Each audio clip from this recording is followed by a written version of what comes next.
Halo guys, selamat datang kembali di channel Gadot Cihuy.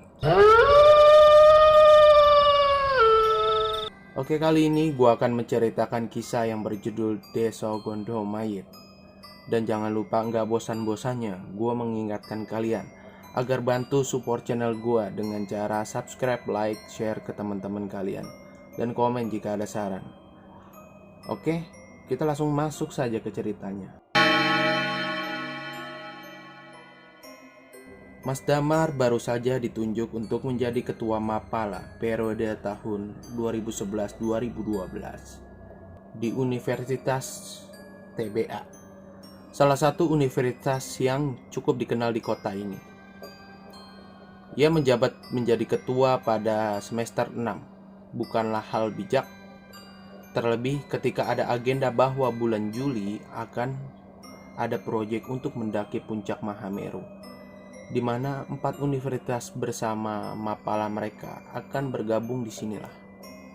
Mas Damar membuat satu acara dadakan untuk mempersiapkan kesanggupan tim mereka pada bulan Juli. Tetapi tak satu pun anggota sanggup karena bertepatan dengan UTS. Karena minimnya persiapan, Mas Damar pun berinisiatif untuk melanjutkan agendanya.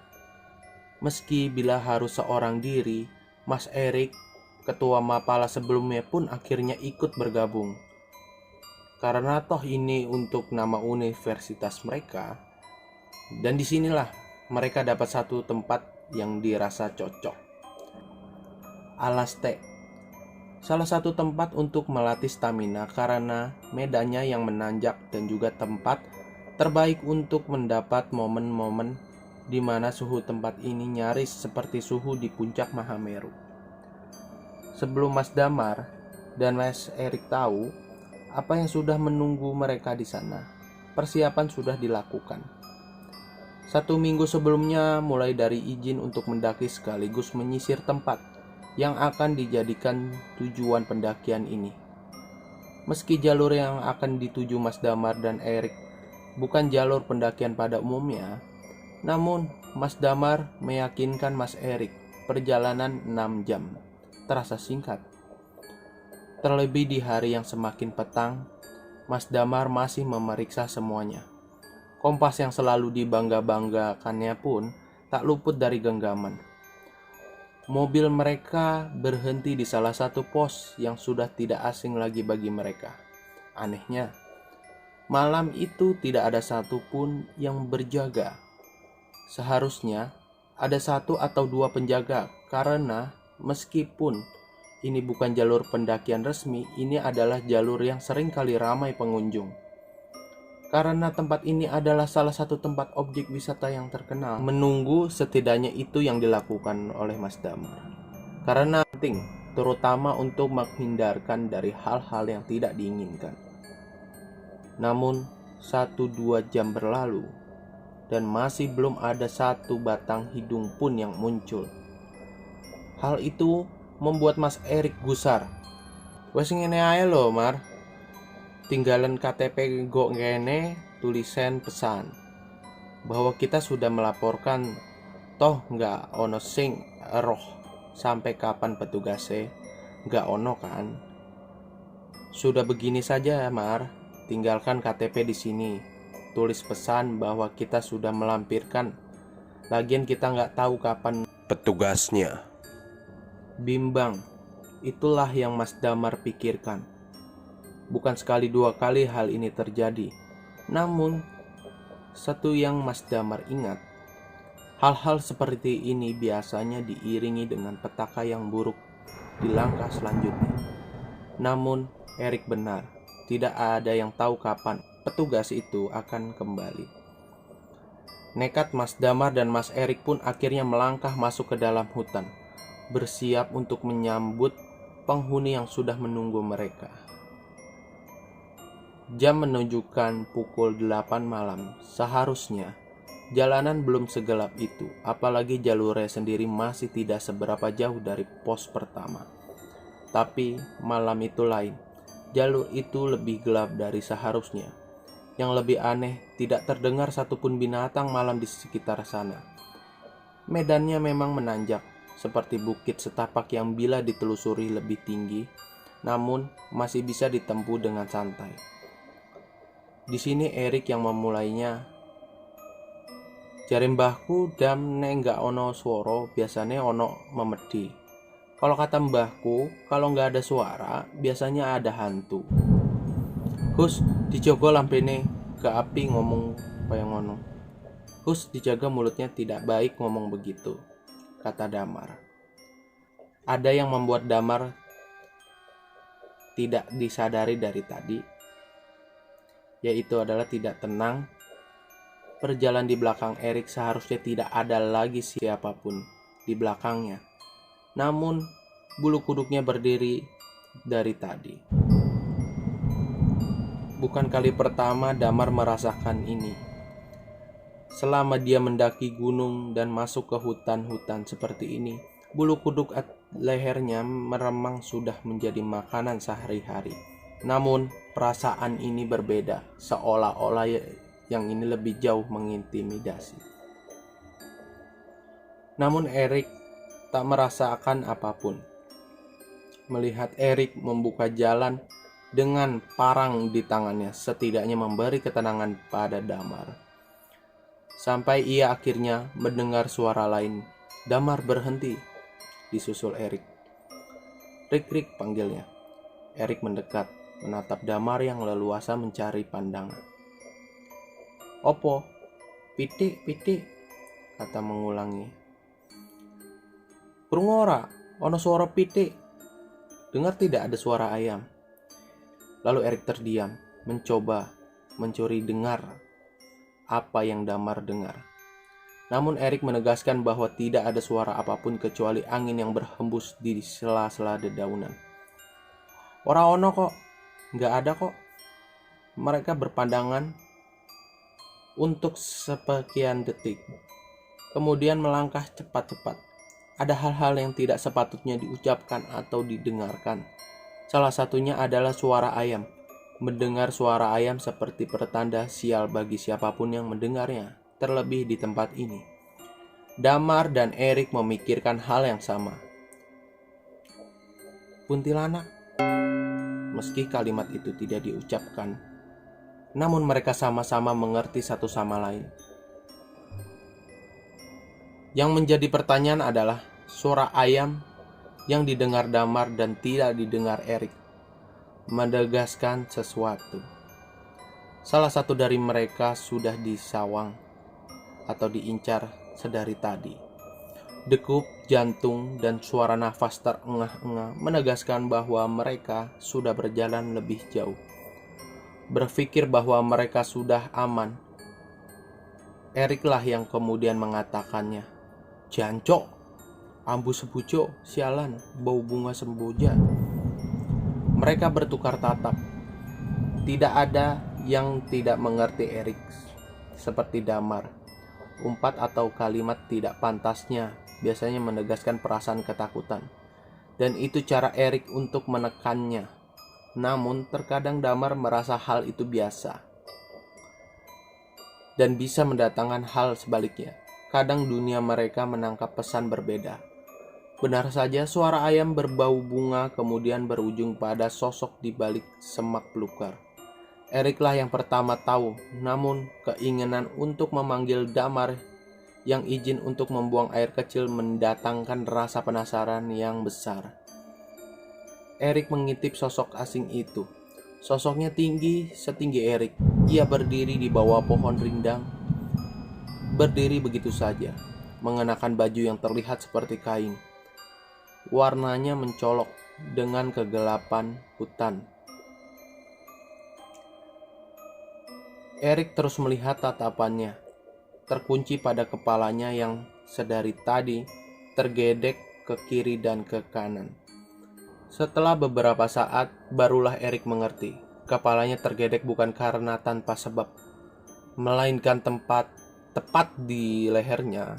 Rupanya menahan berat kepalanya, apalagi bila lehernya patah. Saat itu Erik sadar sedari tadi. Ia melihat sosok kuntilanak yang sering ia dengar ada di hutan pada umumnya. Memang sering terdengar kabar bahwa penghuni atau kasarnya penunggu-penunggu di dalam hutan adalah korban-korban kecelakaan atau bencana-bencana yang tidak umum. Kini, setelah melihatnya dengan mata kepala sendiri, Erik akhirnya tahu bahwa mereka memang nyata. Damar sudah kembali. Mereka pun melanjutkan perjalanan. Rencananya sendiri, mereka harus sudah menempuh setengah dari jalur pendakian. Yang menurut Damar, bila dilihat dari lama jam mereka berjalan tidak jauh lagi. Erik lebih sering diam. Hal ini membuat Damar penasaran. Asap rokok mencoba mencairkan suasana, namun Erik lebih memilih diam. Sesekali dia mencuri pandang ke belakang, yang jelas-jelas tidak ada siapapun kecuali Damar. Ono opo rek? Ada apa rek? Gak ono. Gak ada apa-apa. Damar tahu Erik sedang berbohong. Barulah ketika sampai di tanah lapang, yang artinya pos kedua atau tempat yang biasa dia gunakan sebagai penangkaran satwa, sudah dekat. Erik baru membuka suara. Ono kuntilanak Dam. Kaget, namun Damar tidak mencoba menanggapinya. Ia hanya melihat Erik lebih pucat. Seteguk air dalam botol setidaknya mampu menenangkan Erik. Setelah dirasa cukup, Erik menjadi lebih tenang. Seusai cerita bagaimana ia melihat makhluk itu. Damar yang sekarang memimpin. Disinilah keanehan itu terjadi. Pos yang seharusnya tidak jauh dari tanah lapang tidak ada. Hampir 2 jam Damar dan Erik hanya berada di area itu. Dan itu terus menerus. Hal ini membuat mereka akhirnya berpikir buat menginap di sana. Terlepas dari apa yang mereka alami malam ini, mereka memutuskan pasrah. Sampai terdengar suara langkah kaki menghentak dan sontak mereka terjaga. Diikutilah suara ramai itu. Di sanalah Erik dan Damar melihatnya. Orang-orang berjalan berjejeran seolah-olah ada sesuatu yang sedang mereka kerjakan. Sampai mata Erik dan Damar tertuju pada barisan paling depan. Disinilah mereka baru sadar ada perkuburan mayit. Untuk apa? Orang-orang menguburkan jenazah pada malam buta seperti ini. Setidaknya itu yang Damar dan Erik pertama pikirkan. Sampai baru mereka sadar, bagaimana mungkin ada kuburan jenazah di hutan. Keganjilan itu sebenarnya sudah dirasakan sedari awal masuk ke dalam hutan. Mas Damar dan Erik hanya diam, sembari memandangi rombongan itu semakin jauh. Hingga akhirnya kehadiran mereka benar-benar lenyap di telan kegelapan hutan. Di tengah perasaan campur aduk itu, tiba-tiba Mas Damar mengeluh kesakitan. Sebenarnya, sedari tadi mereka berjalan menempuh medan berat itu, di bagian selangkangan Mas Damar terasa nyeri, namun ia mencoba menahannya. Puncaknya, ketika Mas Erik mengajak untuk lanjut, tiba-tiba Mas Damar mengeluh, tidak bisa melanjutkannya. Diceritakanlah kondisinya, dan ketika diperiksa apa yang terjadi, Mas Damar gak tahu lagi harus ngomong bagaimana kondisi ke Mas Erik. Yo opo Mar, iso lanjut ora? Gimana Mar, bisa lanjut nggak? Mas Damar memanggil Erik, memintanya mendekat sembari menceritakan keluhannya. Dan ketika dia menunjukkan kondisinya, saat itu Mas Erik hanya bisa melotot gak percaya atas apa yang dia lihat. Jancok, kene opo koe? Sialan, kenapa dengan kamu ini? Tanya Mas Erik. Matanya fokus melihat sesuatu yang ganjil itu. Mas Damar hanya diam, wajahnya sudah pucat. Jangankan menjawab pertanyaan Erik, kapan dan bagaimana ini terjadi saja, Mas Damar tidak tahu. Gak roh Rik, gak tahu Rik. Melihat kondisi Mas Damar seperti itu, Mas Erik akhirnya menyuruh Mas Damar bersandar di pohon. Pikirannya bahwa fokus ke depan rombongan yang tadi lewat. Jin atau bukan ya, Mas Erik harus memanggil mereka agar Mas Damar segera tertolong. Tidak hanya itu, Seperti ini baru bukan hal yang pertama kali Mas Erik Mas Damar hadapi. Bagaimana bisa terjadi hal-hal seperti ini? Padahal mereka tidak lupa berdoa agar dilancarkan semuanya. Tapi kok bisa Damar membesar seperti itu? Tesisnya. Besarnya sendiri nyaris sama seperti kepalan tangan yang menggenggam. Mas Erik cuma berpikir satu hal, pasti jin gunung yang melakukannya. Mas Erik pun meninggalkan Mas Damar seorang diri. Ia berlari menembus semak belukar menuju ke rombongan yang sudah hilang lenyap di tengah kegelapan. Ada hal aneh, dan entah Mas Damar dengar atau tidak, tapi Mas Erik yakin, tadi ketika mereka mengintip rombongan itu, ia mendengar suara gamelan yang didengungkan. Hal itulah yang membuat Mas Erik tidak berani berbicara, karena fokusnya mendengar alunan dari gamelan yang dipukul. Tidak hanya itu, ekspresi wajah dari iring-iringan itu tidak satu pun menunjukkan wajah sedih atau bersimpati. Sebaliknya, wajah-wajah itu sumringah seperti sedang mengadakan pesta. Lalu keranda mayit yang dipinggul pun asing, biasanya ditutup dengan kain.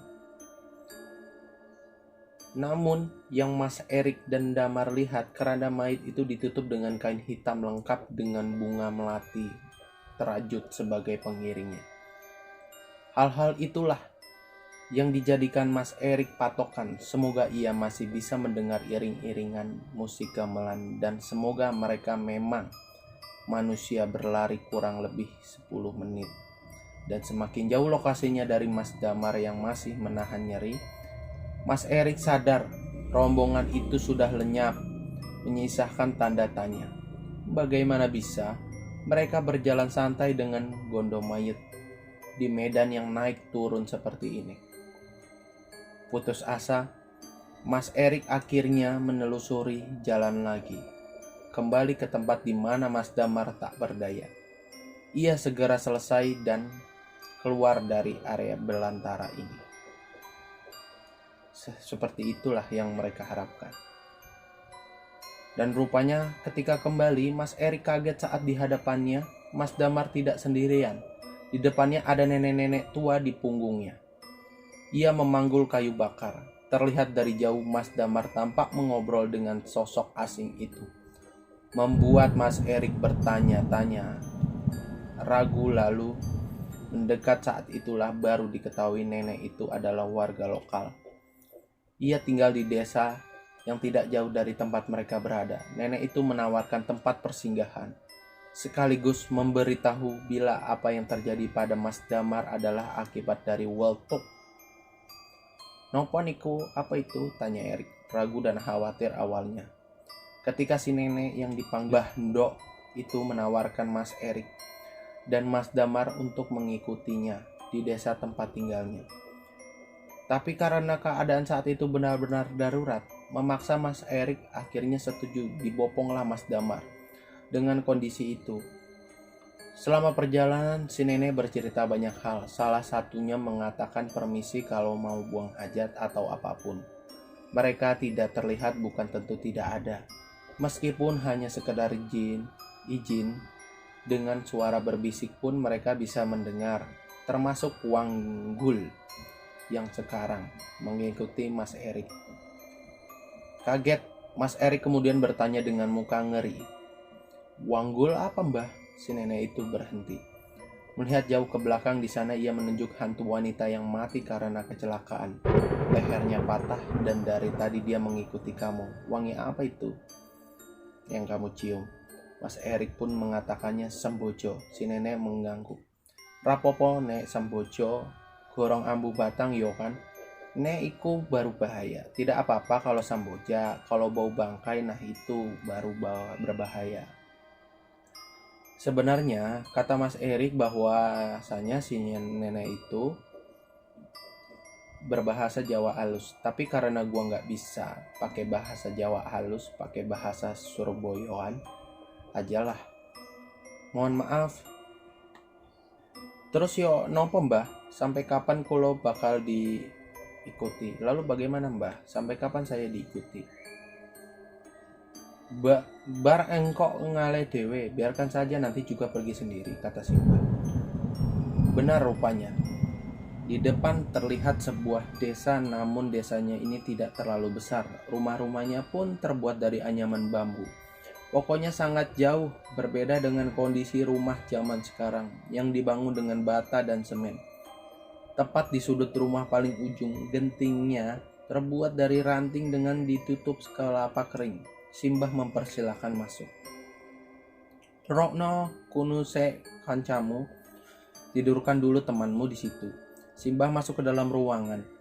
Sedangkan Mas Erik dan Damar ditinggal di teras rumah. Ada bangku besar yang merebahkan badan Mas Damar dan Mas Erik. Gak habis pikir hanya karena kencing bisa seperti ini. Selidik demi selidik, Mas Erik melihat ke sana kemari. Tatapannya menyapu dari ujung ke ujung. Hanya ada 13 atau kurang rumah di sini. Dan sebelumnya ia tidak pernah sadar terdengar di daerah ini ada desa. Namun tengah malam seperti ini, desa ini sunyi dan sepi. Cukup membuat ngeri. Simbah lalu keluar. Di tangannya ada kendi. Ngumbi iki, terus pas ngumbi ngadep kidul ben penyakitnya minggat nang kidul yo le. Minum ini, lalu pas minum nanti menghadap ke selatan biar penyakitnya pergi ke selatan ya nak. Berusaha keras berdiri, Mas Damar menenggak air itu. Saiki mlebuhe ae nang oma, ojo metu sek ben balasado neng ngalih dhisik. Sekarang masuk rumah, jangan keluar dulu biar bencananya bisa pergi. Mas Erik tidak paham maksud Simbah saat mengatakan balasado. Namun Mas Erik mengiyakan tawaran itu. Kali ini mereka yakin Mbah yang menolong mereka mungkin memang manusia. Di dalam rumah persis seperti yang dibayangkan Mas Erik, rumah desa yang benar-benar seperti pedalaman. Tidak mungkin ada listrik, bahkan peralatannya semua benar-benar lawas. Mas Damar sudah tertidur lelap setelah dipersilahkan untuk istirahat. Saat itulah kaget bukan main Mas Erik mendengar suara gamelan itu. Sekarang Mas Erik baru paham. Mungkin rombongan itu adalah rombongan orang-orang desa ini. Namun kenapa musik gamelannya seperti dekat sekali? Simbah menuju ke pintu dan membukanya. Di depannya ada anak kecil wajah pucat dan ekspresinya tidak menyenangkan. Semakin dipandang membuat hati Mas Erik jadi gelisah sendiri. Simbah tampak mengobrol lama mencoba mencuri dengar Mas Erik hanya mendengar kalimat sepatah dua kata. Kalimat yang terdengar Mas Erik hanya wayahe, sedo, bolo, randa, giliran, mati, saudara, ilmu. Habis itu pintu ditutup. Simbah kembali masuk dan mengambilkan kain. Lalu menutup kepalanya dengan kain itu. Di sana Mas Erik pun bertanya, "Bade pundi mbah, mau kemana mbah?" Saat itulah Simbah menawarkan Mas Erik apakah mau ikut atau tidak. Tawaran itu awalnya membuat ragu Mas Erik karena ia harus menjaga Mas Damar. Tapi ada keinginan besar yang membuat penasaran, terutama bila melihat wajah anak pucat itu. Seperti ada sesuatu yang ganjil. Mas Erik pun ikut. Setelah lama menimbang-nimbang keputusan, rupanya Mas Erik dibawa di sebuah rumah. Di depannya banyak orang sudah menunggu. Benar dugaannya, ada gamelan yang ditabuh di antara kerumunan itu. Tidak beberapa lama, pandangan Mas Erik menuju ke pintu rumah. Lalu keluar 4 laki-laki, setengah baya. Mereka mengangkat keranda mayit yang membuat Mas Erik tidak nyaman. Dalam pikirannya ia bertanya-tanya, tadi bukannya sudah melakukan prosesi pemakaman, kok diadakan pemakaman lagi? Di sanalah Simbah yang memimpin. Ia berjalan di barisan depan karena sudah setengah jalan. Mas Erik pun terpaksa mau tidak mau harus ikut. Di sepanjang perjalanan yang naik turun, tampak wajah-wajah itu menunjukkan ekspresi sumringah. Hal-hal ganjil seperti itu yang membuat Mas Erik gak habis pikir. Namun ia mencoba menahan diri. Sampailah mereka di sebuah tempat ada 2 tanah lapang yang kesemuanya sama. Pemakaman kembar, setidaknya itulah yang terlihat. Si mayit sudah diturunkan dan ketika kerandanya dibuka, Mas Erik hanya diam bengong melihat sesiapa yang akan dimakamkan hari ini. Rupanya yang akan dimakamkan malam ini adalah bocah tadi berdiri di depan pintu. Jancok lah, seolah nggak percaya apa yang dia lihat. Semakin dilihat, wajahnya semakin sama persis dengan yang Mas Erik saksikan. Tidak mungkin ia salah lihat. Gua yang dengar Mas Erik cerita menatap bingung. Maksudnya apa ya, Mas? Cah sing dikubur iki podo bae cah sing gedor lawang mbah iku. Maksudnya gimana, Mas? Anak yang dikubur itu sama persis sama anak yang digedor pintu itu kah? Mas Erik menghisap rokoknya lama lalu mengangguk. Mungkin, nggak mungkin ah, kata gua mencoba berkilah. Namun sanggahan gua hanya dijawab dengan wajah murung Mas Erik. Gak cuma itu, Mas Damar yang terkenal realistis pun hanya diam, matanya tertuju pada segelas kopi yang mulai dingin. Mau tidak mau, Mas Erik menyaksikan prosesi pemakaman itu. Di tengah pemakaman, Mas Erik melihat gelagat yang aneh di mana semua orang tampak sedang menari-nari. Beberapa bernyanyi dengan nada gamelan mengalun-alun. Yang lebih membuat Mas Erik tidak bisa mengerti adalah si bocah dikubur dengan mata masih terbuka lebar.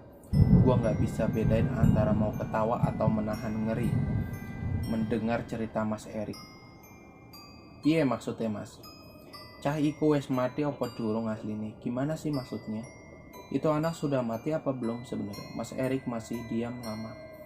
Kemudian Mas Damar memotong cerita itu.